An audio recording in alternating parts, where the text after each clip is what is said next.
Rev it up and welcome to Cars Yeah, show number 1862. Be prepared to be inspired.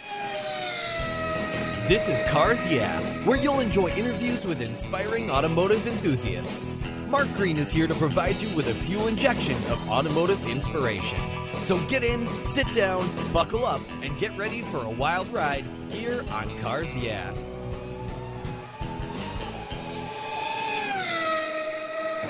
Hello, inspiring automotive enthusiasts, and welcome to Cars Yeah. Today I'm in Venice, California, with a very special guest by the name of Benjamin Shahrabani. Benjamin, welcome to Cars Yeah. Do you have any gear, and are you ready to release the clutch? I am ready to release the clutch. All right, we're going to have some fun. Now, before I give you a proper introduction, would you share one thing about yourself that most people don't know? Oh, gosh.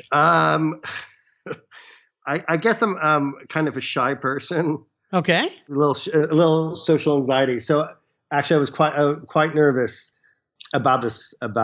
But yeah, no need to be nervous. You know, listeners, I was telling Benjamin and I met back in 2015 during Car Week, which is coming up in about 3 weeks here. And I invited him to be on the show, and I've kept inviting him, but I finally got him.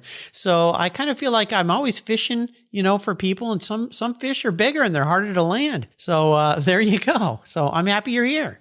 Thanks, Mark. Thanks for keeping on me. Absolutely. Well, we're going to have some fun because what you're doing is really, really cool. So let me give you an introduction, and then we're going to dive into your life. Benjamin Shahrabani is the owner of Vintage Car Posters, where he has been buying and selling original vintage automotive posters since 2005. It all started with a 1964 quote-unquote green helmet Porsche poster, and a business was born. Benjamin earned his master's degree in film from UCLA and has written several feature films. He was a partner in Com.X, a comic book publishing business. He was a partner at Jackson Home, a furniture and vintage business. And he's written for many automotive publications. When I first met him, he's writing for Petrolicious. He's written for 000, Pete Stout's publication, Panorama, the Porsche Globe of America, Thrillist, Rentless BMW CCA, which is another club I'm part of, and many others. And he was the co-editor of a very cool book titled 911R from Tag Motor Books,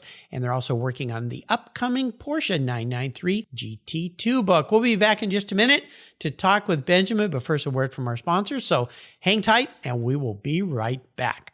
Summer's here, thank goodness, and that means long, hot days. Covercraft's UVS custom sunscreens are quality made and are incredibly fast and easy to use. Your UVS sunscreen is custom tailored for your vehicle, and the accordion design ensures easy storage. Not only do they protect your dash and interior for maximum protection while parking in the sun, sunscreens keep your vehicle's interior significantly cooler. They're durable and dependable for years of use. I have one for all my vehicles, and I use them every time I park my car when I'm not going to put the cover on. You can choose from a variety of colors, including the original, their Premier Series, and Carhartt designs. Your sunscreen is manufactured with the quality and attention to detail that's been the standard for Covercraft since 1965. And they make really great gifts, too. Get your summer deal today if you use the code YEAH21, YEAH21 at covercraft.com. You'll get 10% off your Covercraft order. That's right, 10% off compliments of Cars Yeah. Simply use the code YEAH21 at checkout. Covercraft, protecting the things that move you. Get your own custom sunscreen today. Most people don't think about their collector car insurance until their annual premium becomes due. Well, why wait and see if there are better options for your beloved rides? I didn't. Did you know if you change carriers before your policy runs out, your insurance company has to refund you the unearned portion of your policy premium? I did my homework, I shopped around, and I found American Collectors Insurance. And that's who protects my Porsche Turbo. That's right, the one I call my Orange Crush. They've been protecting collector vehicles since 1976. I encourage you to call my friends at American Collectors Insurance. Ask them about their agreed value policy. And if your collector vehicle is on your regular auto policy, you will be shocked at the savings, not to mention the assurance, should something bad happen to your ride, that you'll get what your vehicle is actually worth. Give them a call today for a quote at 866-ACI-YEAH. That's 866-224-9324. Tell them you're a friend of Mark Green at Cars Yeah, American Collectors Insurance. Classic car insurance designed by collectors for collectors. Automotive enthusiasts just like you and me. That's American Collectors Insurance. Give them a call today. All right, Benjamin, we're back. So let's dive a little deeper in the corner and talk about your career. You've done a lot of different types of things, but we're going to be talking vintage car posters today. My listeners know I'm a big time Porsche guy. You know that as well. So talk about this green helmet poster that inspired this and tell us more about vintage car posters, because you have a lot of stuff I want. I do. So the green helmet poster actually was something I had my eye on even before I acquired my first Porsche. And I think it's just such a great image. Have you taken a look at it, Mark? Oh, I know it. Yeah. The 64 poster. I just think it's really cool. I know it doesn't have a car, in it, but I just love the design. It's almost like 16 years ago. I guess things were a lot harder to find on the internet. Now it just feels so easy to find anything. Right. But I searched for it for a long time, and ended up purchasing other posters sort of along the way before I finally found. Before I found that one. And, sort of that old adage, when it rains, it pours. I ended up finding two other green helmet, 1964 World Championship posters. Wow. And bought those two because you never know when you might need to. you might come along again. And sort of a back pocket business was born. And so I just put up ads, on sort of the Porsche forums, like Early S Registry, Renlist. I took out some ads, in Panorama. Mm-hmm. And, I built up, not just off that poster, but, hundreds of posters later, built up a business. But I never had a website until now. And, unfortunately, that's sort of due to sort of, procrastination. Do I really need to go on the web if I'm doing, this is just a side gig, but if I'm doing so relatively well, just selling through word of mouth, previous clientele. But my wife finally, convinced me, to, put up or shut up. Funny how our spouses can do that. And what I love about your story here, Benjamin, and this is a classic one. We're living in a time right now where we can create businesses relatively inexpensively and very easily and expose ourselves to the world. And I did it with a podcast starting 7 years ago when I didn't even know what a podcast was, literally, and when the suggestion was made by my son. And like you, my spouse said, if you don't try this, you'll never know. Just do it. Just give it a try. See what happens. If it doesn't work, do something else. Yeah. So vintagecarposters.com is your website. It is. I can't believe that the domain name was available. Again, you got to try it to do it. Now, has your history been a love for old things or for Porsches? There's a combination of that? I've always loved Porsches. And, there's that old adage, it all starts with a 99-cent toy. Mm-hmm. And my grandmother had given me, and I'll dovetail back to this story a little later in the podcast, but she gave me one of the first things I got was a Porsche 356 toy. I mean, it was a model, has opening doors, trunk lid, engine lid, but that sort of started me on this road. 40 plus years. I still have that toy. Oh, do you? Really? Cool. My mother had it and sent it to me quite, fairly recently. I'm surprised it survived in such good shape, to be perfectly honest. Who made the toy? Is it a Corgi or a Hot Wheels or Matchbox? Or? I think it was a Barago. Barago. Okay. Yep. I got a few of those. Probably more than I need, for sure. So in your business, do you sell just vintage car posters? And these are all authentic, non-reproduction, like the real deal, right? Correct. There's no reproduction. These are all original, authentic. Although, some of them have had some, like some of the, Hollywood stars have had some work done. So some of them don't come to me in pristine condition by any means. But, as long as the majority of the poster is still, there and intact, you can work with it. Anything can be fixed or restored. Are these all on paper or are they on canvas, or how were they typically made back in the day?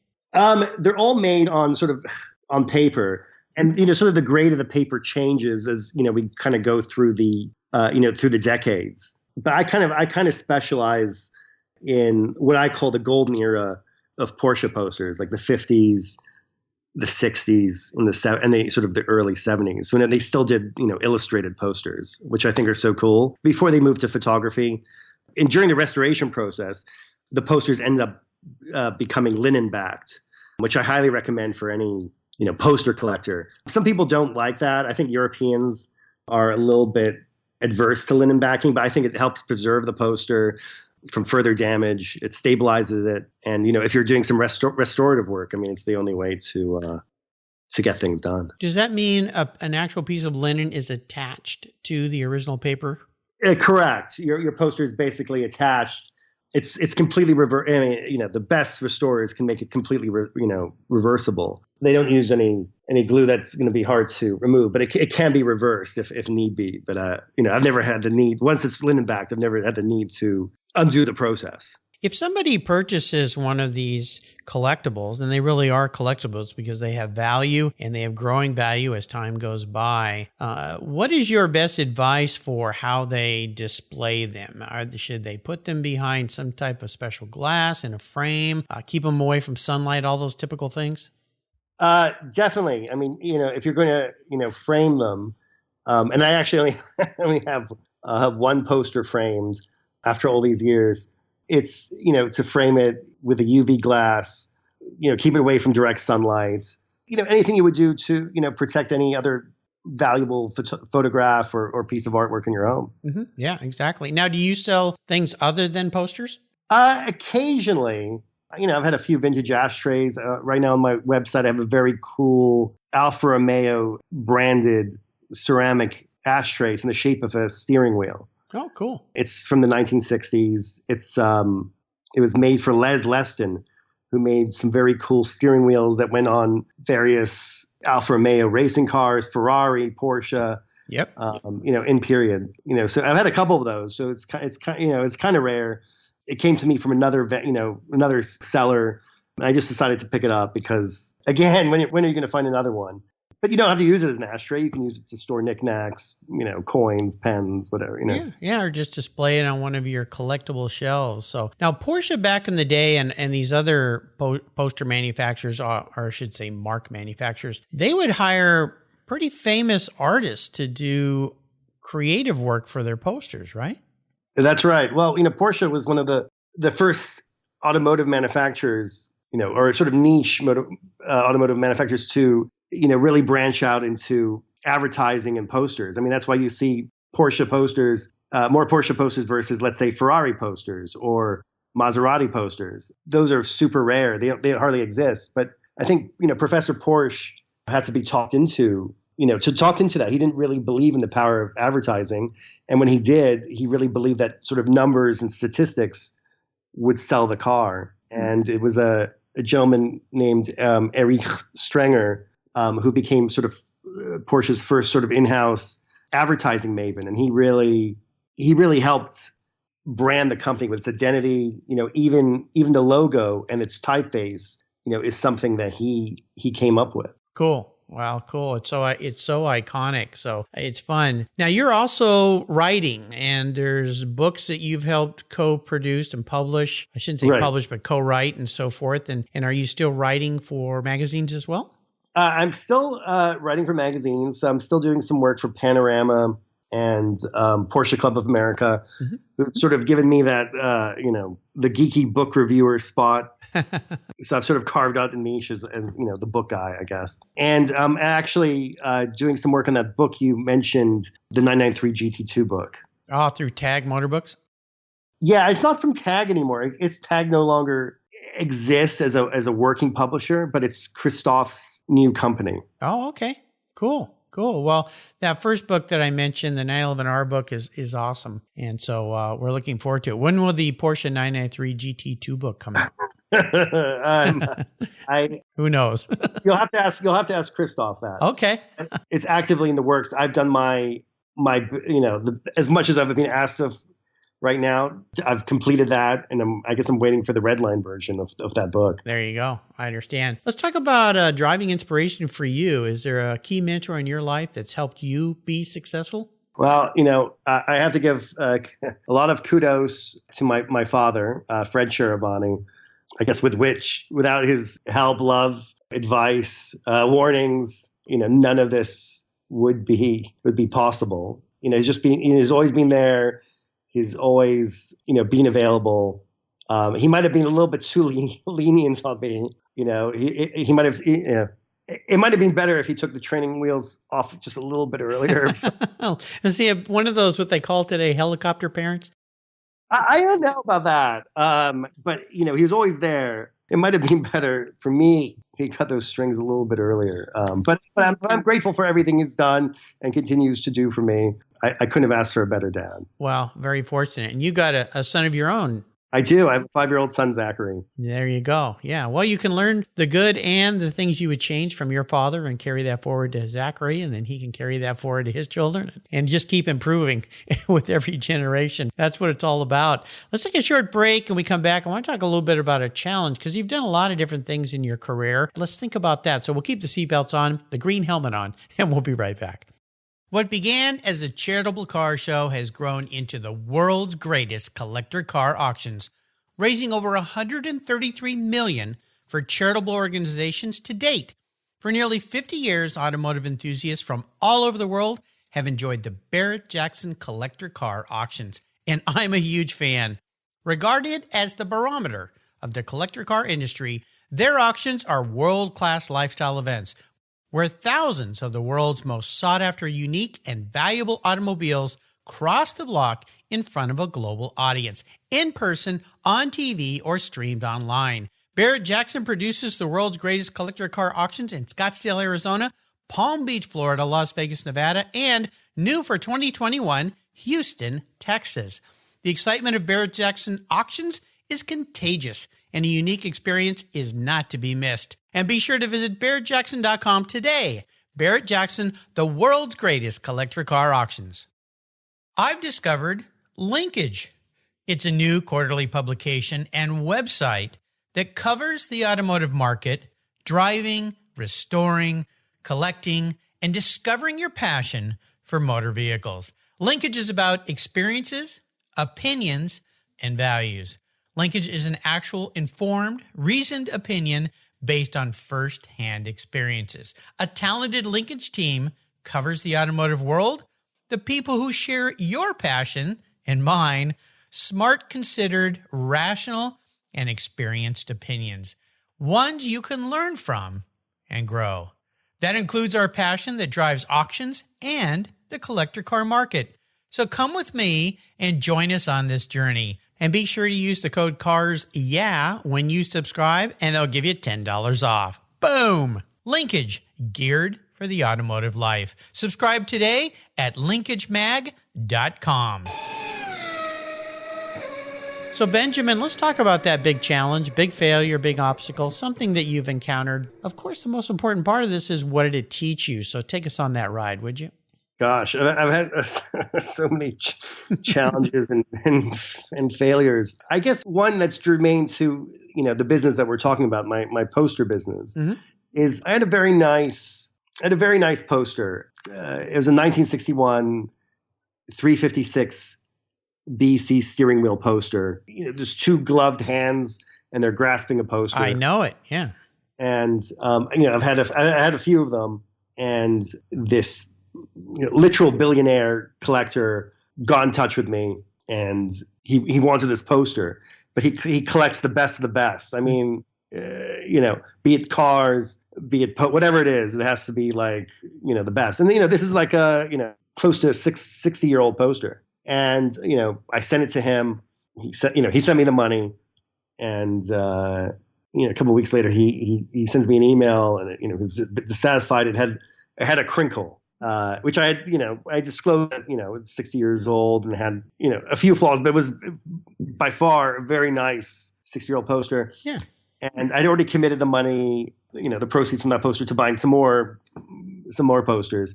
And I could have just told him to shove it. It's your poster. You bought it with, full, with disclosure. Yeah. But I chose to return his money and get the poster, and I took the poster back. It caused me, some short-term problems with, cash flow management, but made it through. No one went hungry that week in my family. But, I guess it's just, it was annoying, but it's just the way I want to conduct my business. I don't want anyone to be dissatisfied or speak ill of me.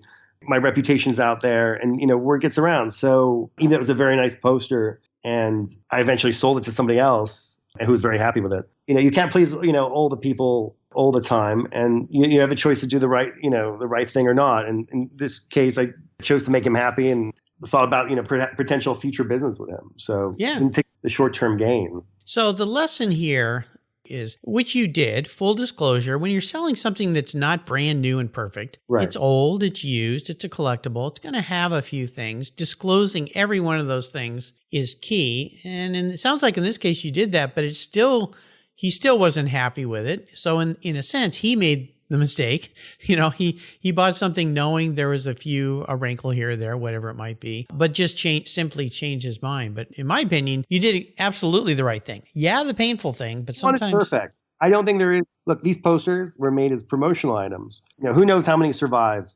That's why they're getting harder and harder to find today. But they were tacked to your garage with thumbtacks. I mean, they were given away for kids walked away with them probably. or to if you went, your father bought a Porsche in the 1960s and you went with your father to pick up your Porsche. I don't sell just Porsche posters, but mostly Porsche posters. But, I'm using it as a general term. A poster as a gift on your way out. So who knows how many of these things survive, but, this one survived quite well, better than most. Is there a carry forward, maybe trying to, with selling future posters, yes. showing more imperfect or just more pictures so someone really knows everything? Yes. Well, I made a conscious decision when I launched my site that I wanted to disclose that these posters are old and that some of them had restorative work done. Mm-hmm. And, a lot of my competitors don't, and they present a really good picture of them. So I present them with, as much as I can, warts and all, but I think, going forward, when someone inquires about a poster, I'm going to make doubly sure to disclose any restorative work that I've done and any noticeable, flaws. I mean, some might see that as a demerit, as a turnoff, but I think it's just being honest. Oh, of course. It's like buying a car. Has there been any paintwork? Oh, it's all original. And then you get it and you go, I don't have to quite go so far as to get a PPI on these posters, but well, maybe someday. It all depends on where the value goes. Yeah. I know you've mentioned you love Porsches and you had Porsches. Is there a really special car in your life that stands out? There is. I actually no longer have it. I sold it earlier this year. It was a 1967 Porsche 911S. I bought it in 2013, and So you rode the wave. I sort of. You'll find out. We will find out what kind of wave in a second. Okay. It was a complete original 1967S, but it was pretty crusty. It had an interesting history. It was an original Italian delivery car. It found its way here to the United States in the early 80s. And the then current owner had been using it for autocross and some track events. A super cool guy in Kansas City. I purchased the car and I flew out to Kansas City with another of your past guests. Oh, yeah? Who's that? Yoav Gilad. Oh, yes. Yeah. The editor at Petrolicious, Yep. and then he was at Haggerty. Uh-huh. And I had the car PPI just to make sure it would cross the country. But we drove the car from Kansas City to Los Angeles. Oh, wow. And now that statute of limitations have definitely expired, passed. It took us about 25 hours. Oh, so you drove rather briskly. We drove rather briskly. I don't remember the exact mile. I think it's between 16 and 1,700 miles in a 19 kind of a crusty 67 car. We made it with just one speeding ticket, but the speedometer really did break. Really, officer, is broken. It really did break. It was in Utah at like 3 or 4 a.m. When there was no one on the street. But Oh, cool. What color was it? the original colors are Bahama yellow black. Oh, cool. Okay. So I just drove it because it was a crusty old Porsche. I didn't pay by today's standards terribly too much for it. And then I kind of got roped into a full restoration. That can happen. Yeah, I fixed a couple things on the car, and then if you fix one thing, the thing next to it looks, terrible by comparison. Why? That's the rabbit hole that you go down. You got to be careful. So anyway, a few years later, I had a Concours Porsche. It was on the cover of 000. It won. Oh, wow. PCA Los Angeles Concours I feel like it's 2019. What was that car? I'm sorry, which one? The Concours car you talked about. Is it the same car? 7S, yeah, the same Oh, one. so you restored it to a Concours level. I restored it to a Concours level. Oh, well, gee, you didn't say that. Yeah. You just said you fixed a few things. No, I fixed a few things, and then by comparison, the piece next to it looked like horrible. So then I had to fix that, and I was like, well, whole thing. And I guess, by doing it over a few years, it really helped with cash flow management, not to do it so quickly and, blow your savings, on this thing. Yeah, easy to do. You were asking, what made it so special is the great memory. The best memory of it was that Porsche was looking for cars around, I think, 2018 or 19. That's probably 2018 when they were about to introduce the 992, and they were doing a special commercial that featured Southern California Porsche owners, because Southern California was, the biggest market outside of Germany for a long time and a very important market for Porsche. And, so I got in touch with them, and the director came, and I was originally going to use my 993, which I had for like a long time. And they were like, it's a black 993. And I was like, well, I do have this other car. And they're like, what is it? And I showed them the car, and there was a picture of my son with the car. And they're like, can we use this car? We want to use this car. And so I'm like, yeah, I just had to finish up a few things because I guess the restoration is never finished. There's always something to do. And so we arranged a day of filming, and they filmed me and my son driving the car a little bit, photographed in front of the car. And my son had to be enticed to be in the commercial, even though he was, 3 years old. And by complete chance, the director of the commercial for Porsche gave him the same toy that my grandmother had given me 40 years before. Wow, that's serendipitous. Yeah. Porsche. I'm like, you know what? My son will do. I was just joking with them. I was like, my son will be in the commercial, but you have to woo him. So like, Porsche toy or something, I was just joking. It was just complete, happenstance, complete chance. Is there a place we can go watch this commercial? Yeah, it was called California Dreaming, and it's set to that song. It might be on the web somewhere. Okay. But I know they shot a lot of footage where, like, my son and I are in the commercial for 10 seconds, although they filmed for, several hours. Yeah. So I don't know. I feel like it could be on Porsche's website somewhere or YouTube, but I have a copy of it. I will send a copy to you to look, but I don't know if Porsche would like to me to distribute it. Yeah, I understand. No, it's very cool. What a fun memory for your son, and pretty unique that he got the same toy. I'm gonna crawl into your head a little bit here. If you were a car, Benjamin, if you were manifest as a vehicle, what would you be? It would probably be something a bit more humble than the Porsche. I feel like the VW GTI. Okay. I'm not sure which generation, but they've always been good cars. I've had a GTI. They've been good cars. They're sporty. Whatever people say about VW being unreliable, I never had a problem. They're durable, and they hold quite a lot of stuff. So they're very versatile. So I feel like that's sort of who you are. I feel like encompasses sort of me. Although some other people might disagree from time to time. Well, that's cool. I like it. Well, I always like to ask my guests about a book. If there's a great book they might recommend today, other than the book that you wrote, is that 911R book still available for sale somewhere? There are still copies available, and TAG's website is still up as far as I know, and I still think they have a few copies available. So I would encourage any collectors or people interested in that model to buy it, because I think these landmark books, these lushly produced books, I think they're great reads, even though they're about a single model. But I think they're going to go up in value. That Porsche Carrera RS book, I should say, that was done so long ago. I've got a couple copies of that, and that They thing reissued it. So there's a more. Yeah, they did, but the original ones they're worth quite a bit of money. Yeah, I mean, especially if you have a Carrera RS and you want to have that same book number, you know, to complement your chassis. Yeah, I should probably throw that out there on eBay for grins or somewhere rentless and just say, put some crazy price. If you've got the car that's got, because I'd have to pull my books out to see which numbers they are, but for sure. Is there another book you'd like to recommend? It doesn't have to be. I mean, can be anything.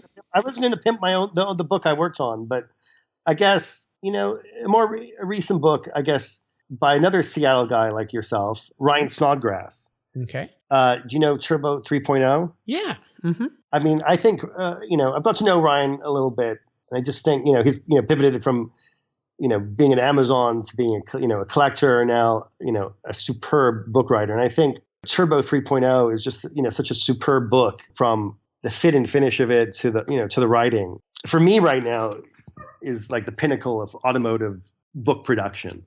Yeah. There's some great books being published. Well, I'll remind our listeners, you can find a lot of great books on the Cars Yeah website under Guest Recommended Books. It's under the Resources tab, and I've got over 2,000 books listed there with quick, easy clicks to buy. I'll include these two books, of course, on Benjamin's show notes page. We'll take one more short break. We come back. We're going to go on the ultimate drive here, Benjamin, so keep your thinking cap on. We'll be right back. Have you looked under your hood recently? The average car today has more than 70 computers and 100 million lines of code. Today and tomorrow, being a professional technician requires an understanding of technology, computers, and electrical systems that are highly advanced and very complex.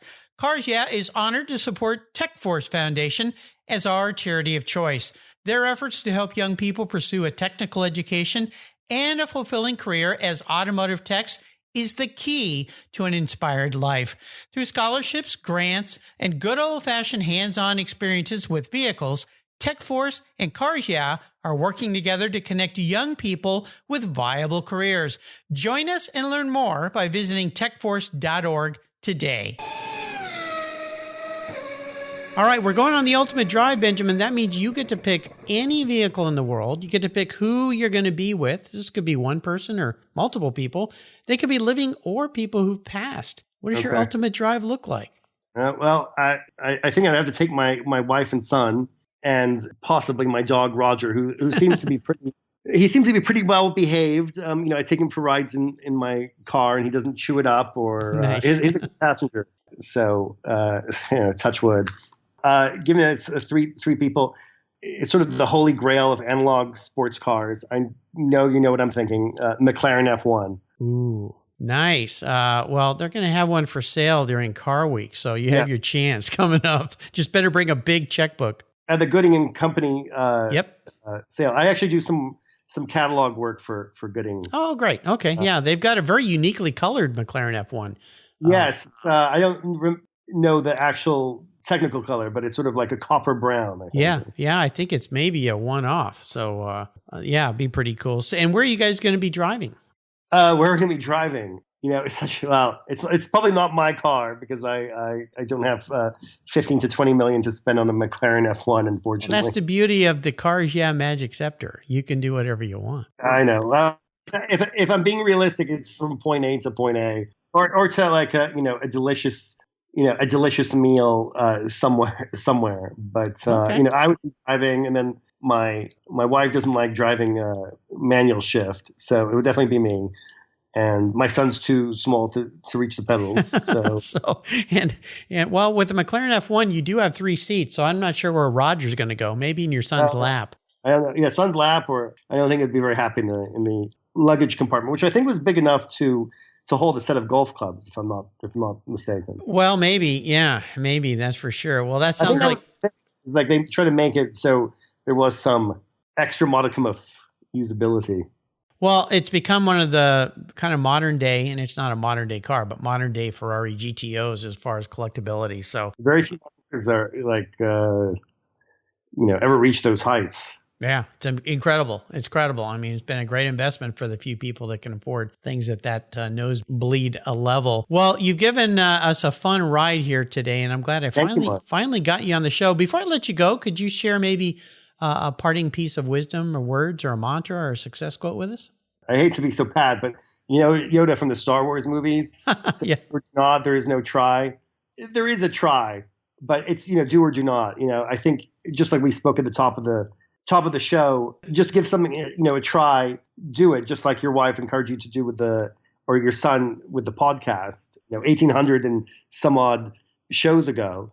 And the worst thing that can happen is that, you fail, but you probably, you would have learned something from it if you did. You move on, you pick yourself up. Just give it a try.